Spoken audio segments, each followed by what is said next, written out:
Hello everyone, welcome to our weekly video feedback on the past week on the MOOC.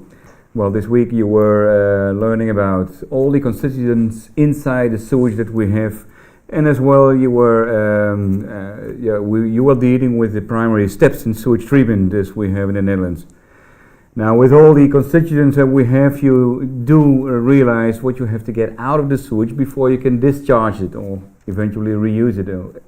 Now, that depends, of course, on the local laws and the local restrictions. Now, the Netherlands restrictions are pretty stringent, maybe more stringent in the country that you are living. So our treatment systems are also pretty advanced for that. But do check your own restrictions to see until what level you have to treat the wastewater where you are living. Well, after the primary steps like screening and degritting, sand removal and settling, next week you will start with the biology, let's so to say. You first will start with the cycles, the natural cycles of carbon and nitrogen, and then this will be implemented in wastewater treatment systems.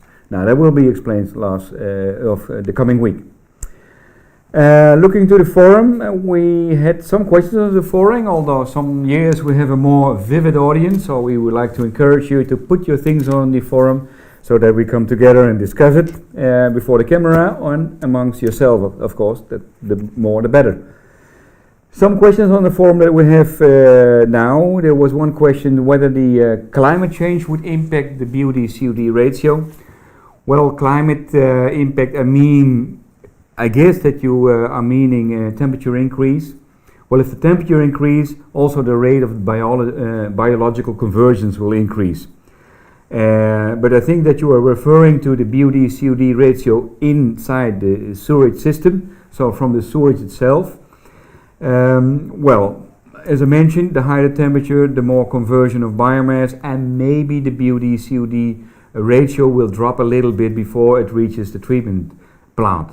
However, if you're living like me in the temperate country, climate country like the Netherlands, then the difference between summer and winter are way more than the impact that climate change will have. So that will be eradicated. And now if you are living in the tropics and the temperature is 30 degrees already from the sewage, whether 30 or 31, that will not make any difference on the BOD-COD ratio. The extent of the sewage system, on the other hand, it is. The more extensive the sewage systems, the more buffer capacity you have in the sewage systems, and also then you might expect a little bit more conversion of the biological degradable material. Now the other questions that we have, there was something about the definitions of how do we analyze a certain typical a certain component inside the sewage.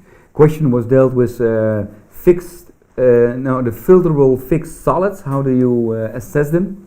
Well, if you are assessing solids in sewage, the first thing is what you do is that you filter the sewage. So the sewage water is filtered to a filter, and then everything that is retained on the filter is called suspended matter, suspended solids. They consist of both volatile solids and ashes, the so-called fixed solids. Now then the solids that are going through the filter, so it's passing the filter, that's called filterable solids. And also these solids, they consist out of a volatile component and a fixed, so the ashes. And how do you determine that? Well, that you determine first you have the filterable solids in the liquid, then you evaporate the liquid at 105 degrees Celsius, and the residue is the total filterable solids. Now from this, if you incinerate it then in an oven muffle at 550 degrees Celsius, then the organic fractions will be in fact incinerated, and what is left over are the ashes or the fixed solids, so the filterable fixed solids. So the total fixed solids minus the filterable fixed solids, that gives the volatile filterable solids. So don't mix that up with the suspended fraction, because that's the other fraction, and otherwise you come into erroneous calculations. Well, do keep an eye on the lectures and also the self-testing questions, and then I wish you a lot of success with the coming weeks in the biology, and we'll see you again in a couple of weeks. Good luck!